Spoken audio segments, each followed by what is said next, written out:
just go right into the game and have a look what GanZi is going to try against Leenock. It's definitely going to be him who has to find a solution against the problem that is the Leenock-tobus. Starting to the top left, we have our Terran player in red. It is GanZi. And, well, in the consolation match here on our first map, Whirlwind, at the bottom left, we currently see Leenock with a loss against DRG, win against SARS earlier, finds himself now in the consolation match, and he has to face another Terran player, or the only Terran player in this group. Yeah. So, it's going to be an interesting one. All those consolation matches are always very... It's a funny scenario, because if you are in this GSL-style group system, you can always get away with a loss, but once you end up in the consolation match, there is just no wiggle room anymore. Yeah. That is the match that you have to win, and GanZi has to feel good. He was already on the brink of elimination when he faced Sasa, took it with a 2-1, so he has to have some confidence here. Yeah, he should. You know, but the problem for him, I feel, there's some confidence issues that comes with the loss already on this map against DRG, and you know, losing to DRG in such spectacular fashion definitely doesn't make you feel good in a matchup. I wonder if he's gonna go CC first. It looks like it so far. Yeah, up to this point we have a couple of SCVs queued up, and he will go for the command center first here on this big map. Leenock, with no surprises, is heading out with the drone and wants to get the hatch first, just normal style. And you remember the game that we saw yesterday, Leenock actually against Protoss going for the double hatch before pool. Yeah, it was pretty crazy. I don't think that we're going to see this on a map like this. I'm not sure what if Leenock studied GanZi style this much, and now with him actually going for the double drone, I kind of don't expect it. But he plays it a little bit greedy here, wants to get the pool as late as possible, even getting the extractor before he heads into it, and adding another drone. So the latest pool possible for him at this point. There we go. Yeah, but I like that. It makes sense for the map. Yeah, it definitely does. And now, while starting to the top, we have the gas.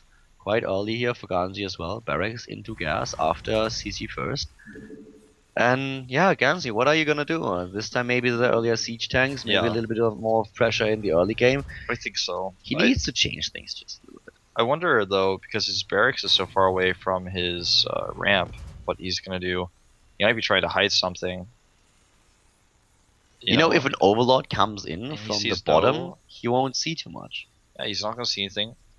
He's also scouting so late that he's not going to know there's no wall, so Leenock's not going to be able to capitalize on the fact that there's no wall either. Yeah, no way. And Leenock actually has a very early gas, as pointed out earlier, and with him harvesting with 3 drones, he can go into speed right away. Is pulling out all of the harvesters except for one.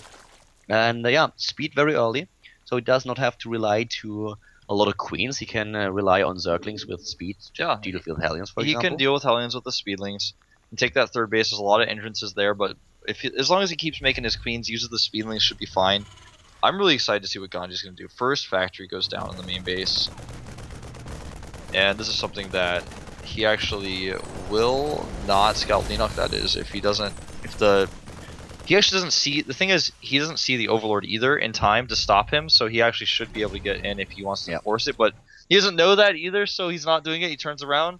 Kind of a weird situation for Leenock. Now he's finally going to send that Ling over to see. Leenock saw the command center and immediately turned around. He doesn't want the command center to spot the Overlord, because with the Marines that we have in the game, the first thing the GanZi would have done is send them over to the top left and take down the Overlord. You never want to lose an Overlord that early in the game. Yeah. SCV now also scouting, but the Queen is in a very good position, also on creep, so there's just no way for the SCV to get out. He wants to hang around over at third base, see if he can see it, but unfortunately for him, the Ling is going to chase him away before he can get that chance. Yeah, the Ling is already in pursuit, and this SCV is most likely not going to get away. Trying to hide behind the debris, but that's not going to work. Yeah, he's going to eventually just be chased down. Yeah, so he's just trying to hide, but here comes speed. Done. Speed kicks in, and that means bye SCV. One more. Alright, that's down, and third base coming up for Leenock now. Yeah, as soon as the SCV is done. Goes for the evolution chamber so you can start getting those upgrades out. Dropping the tumors, and the first Hellions start to come out on the map. Still no real tell as to exactly how GanZi's going to play this. He's going for, though, super fast siege tanks. It looks like no. I was going to say, I think that's just going to be Banshees, but it would have been really funny if he did actually go for super fast siege tanks, considering what happened to him earlier on. He will most likely build the stuff, but he's actually going for a barracks now. He wants to have the barracks at the tech lab so that he can start with his own tech. Double barracks here, actually. Not starting with a starport just yet. He's Third base, actually just by the gonna way, power up a ton has of been Marines. scouted. What if he scouts, or rather switches the tech lab? I'm saying everything wrong. What if he switches his barracks with the factory and hits double reactor there? You could have 6 Marines at a time being produced. The problem, of course, with doing that is that he's not going to be able to get stem out, and there's the double E base. Yeah, wants to head into the late game with the upgrades, and as long as the Terran player is able to get +2/+2 and then later 3/3, these guys are just so strong, especially of course with the Medivac support. It is so difficult for a Zerg player to really take them out. You can really trade very cost efficient as a Terran player in these cases, unless of course the Baneling hits are really good if a Zerg player goes for that mid-game style that we've seen from DRG. And Leenock now with his tech 2-layer is getting a macro hatch, is getting a lot of gas, Baneling nest, taking all the precautions here, spreading his creep. Not the DRG style, not with this many extra queens. He's getting extra queens, but right now he's only relying on 3 and on the few creep tumors that he dropped earlier. Yeah, these Lings are not really going to be able to accomplish too much. He's got the bunker, neutral depot completes the wall, spore crawlers going up just to be safe. Leenock, with only one evolution chamber though, is going to find himself behind in upgrades. Yeah, that's definitely true. And he goes into the Spire. We see him with Spire. Baneling Nest is, as already mentioned, nearly completed.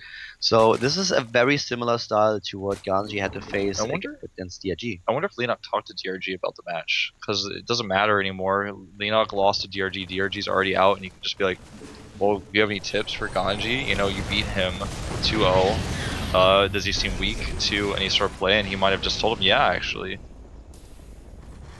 So he's going into that play. The Baneling speed coming down, Burrow coming down as well. Leenock very known for his baiting into Burrow Banelings. Yeah, Leenock's Baneling landmines are definitely quite famous. There were a lot of games that he played at the GSL where they decided the game in his favor. And Leenock is going also for a lot of Zerglings right now. He knows, of course, that the third base is what GanZi is going for. And with a third base attempt, this is the time when he wants to be a little bit more aggressive. We also have him now with the first armor upgrade being researched. The Lings, not enough to take down these Marines, but that's something that he, of course, realizes immediately. He has to wait a little bit longer, has to wait for those Mutalisks, and also wants to wait for Baneling speed. And we have the first few of them. Droning up behind it, though. Not committing fully. 15 drones, 17 drones coming down for Leenock. So this is actually definitely not a big commitment to the Banelings. He's actually going to go up to like 80 drones, nearly. Speed is not done. He needs to wait a little bit longer. It would be weird if he tries to commit without the speed, but oh, those Marines are a little bit off grid. There's the bunker, and boom, the speed is ready just in time, and bye-bye Marines. He has to lift the third. He's going to lose these mules. USCV is going down here as well. Leenock, though, not ahead in supply because GanZi's production is so good. Yeah, not ahead in supply, but once again, dropping a Zergling here. Yeah. We have a drop at the bottom left. Speaking of drop, man, he's going to take out this hatch, or not the hatch, the Spire. Beatles started at the last second, but a great position by GanZi. So annoying, yeah.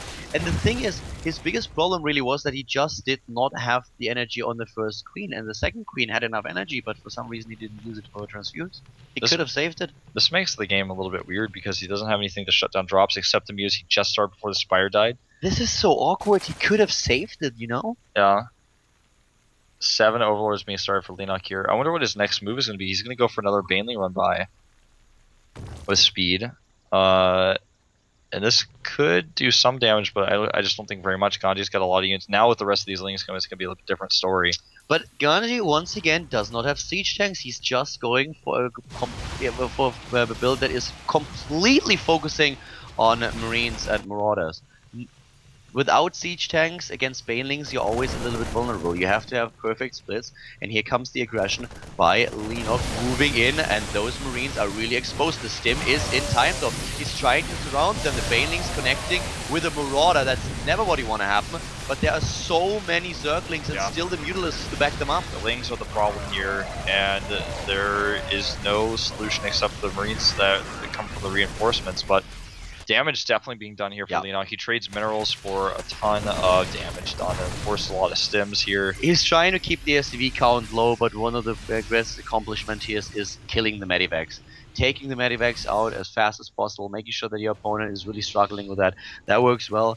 Leenock is not taking a fourth base. The Viking that roams the map and looks for overlords has 3 kills already, is currently at the bottom of the map. He's getting that infestation pit finally as well here, and that's going to be really useful for him. It looks like he doesn't want to start that Spire for a while. The Viking barely sees this. Leenock's going to go for another attack, man, and with no siege tanks, he can actually just keep doing this. He rolls in with his Banelings once again, tries to take it. Those SCVs, oh my god, what a detonate here. SCVs are gone, and there is still no third base for GanZi. This is the big story of Leenock's aggression. Yeah, he's going to be able to damage the space if he wants to keep attacking it with his Muse. He actually pulls the Muse back instead, though. +2/+2 for Leenock and for GanZi is on the tab. I think he pulled his Muse back to actually kill this Viking, maybe. Another drop at the left side. This is a big problem. This is the same place he dropped last time he got the Spire. He's going to kill a lot of drones here. This is the one thing that Leenock really is struggling with. Everything else he seems to have under control. Just the drop play is a big problem. Oh, and look at that position for the Marines trading so efficiently there. You know, the drop is actually something that GanZi really planned meticulously. This is the reason why we have this Viking on the map. Usually Leenock has a lot of overlords just hovering around the main base and make sure that he sees if a drop play comes in. But the Viking killed every single one of them, and this opens the chance for GanZi to drop. So that was really well planned by GanZi.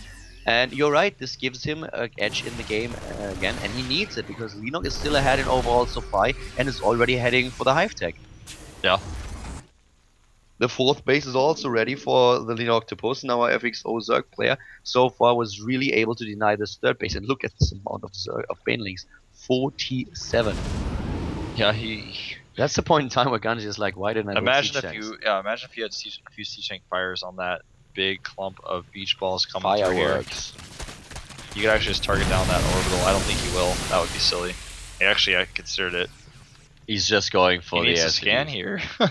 He forces another scan, and it's just the economy, you know, the main base economy is nearly gone. There are only a few mineral patches left, and GanZi is really struggling to take the two scans. A double scan. I think that was even. I don't even think that was necessary. The second scan, was it? I think he had vision of that. Maybe just, I don't know, but it looked like it was necessary. He seems to be panicking a little bit here, you know. Maybe I don't want to say he's falling apart, but definitely, definitely struggling to get his wits about him. You know, Leenock is making so many Banelings, and GanZi is just—he's not gonna make a siege tank. He's like, no, I'm just making Marauders. I mean, the style works, but it's just so difficult to make it work against the composition that Leenock plays. Leenock is also heading into 3-3 as is GanZi. The economy is just so much better for Leenock can trade inefficiently over and over and over again with this type of situation. This time he spots the drop, the Mutas take it down, full energy medevac, or full Marine medevac. The second one, though, is going to be a bit more of a problem. There's no Banelings here. He needs to react a little bit faster. There are a lot of Zerglings, though, and in the middle of the map we have actually GanZi trying to just stim after this army. That Baneling hit was not as good as it could have been. Yeah, but Baneling hit still slowed GanZi down, and the drop is being attacked by Zerglings now. Not enough, that's the problem. And GanZi is really determined to take off his fourth base. Like, buddy, if you don't allow me my third, I at least have to shut down your fourth, or I'm in big trouble. 5 Ultralists coming down here. GanZi really needs to make this work, but there's a huge counterattack at his third, and this time he starts to burn on the orbital. Yeah, Leenock is just looking at this as like, okay, well, I don't even have to save my fourth. I still have 3 bases, and if you are on 2, that doesn't really matter, and the fourth goes down. He will get it. Leenock, though, is going to be able to surround and kill this army in the middle of the map. No problem with Infestors here to support. He can fungal the Marauders. Banelings, as long as he connects them with the Marines, should be able to clean this up. Banelings move in right now, and so do the Zerglings. He needs to go to the Marines. Great split by GanZi, and he actually hesitates. Leenock hesitates. He could have maybe cleaned those Marines up. Leenock doesn't even care if his Banelings roll into the Marauders, but just look at the supplies. GanZi's trapped in the middle of the map with those units. He can't really escape. The main base, though, is doing damage, but yeah, they are the Ultralists, and also the Zerglings. The drop is not going to do anything anymore. He killed the Queen, so the medevac survives, but GanZi finally tries to break out here. He's going to try to sandwich some of Leenock's units in the middle of the map, but nope, he saves the Infestors easily with those Banelings. GanZi half the supply of Leenock. Yeah, the army supply is 60 against 120. So that is really, really dangerous now for GanZi, especially since the third base to the top right, by now he only has 37 harvests against 70. So Leenock, if he is able to force the orbital at the top to lift again, GanZi will have no economy, and Leenock still has a bank. He's maxed out, and he has a bank. He has a bank, man, and 3-3 is not ready for him just yet. So It's- GanZi has a lead in the supply. Exactly. In the upgrades. He's gonna wait for 3-3, I think, and then just start charging him with the Ultralisk. Yep, see him wait here for a second. And it's almost done. This is like the nail in the It's coffin. done. He goes in for the attack here. The Ultra's actually messing up the Banelings a little bit, but he can just drop Fungals whenever he wants to. Yeah, the concave on top of the ram was a lot better, but Oh. oh my god, lures him into the bane. He realized that in the last second. but still loses a lot. Yep. The Ultras here, though, are going down, but the thing is, Leenock has the bank, so he can afford to take some heavy losses. If GanZi loses that army once, he will not be able to replace it. Leenock could actually just fungal this army because GanZi is really clumping up. Yeah, he's really clumped up. He's low on hit points from the Baneling attack earlier. 18 Banelings going down for Leenock. He's up 70 supply here and wants to end this game. The sensor tower is the one thing that GanZi has going for him. Look at the crease spread. The only thing that the Sensitor is currently achieving is that he sees his death coming a little bit sooner. Yeah, he's going to know which angle the death is going to approach him from. But he can't really do anything about it. It's not like he can set up his siege tanks. He doesn't have any. He's trying to make this composition work at this time. Where are the fungals? There they are. They are good. That's the end of this game. Yeah, Too many fungals. he's melting away like Swiss cheese in the sun. This is game GG.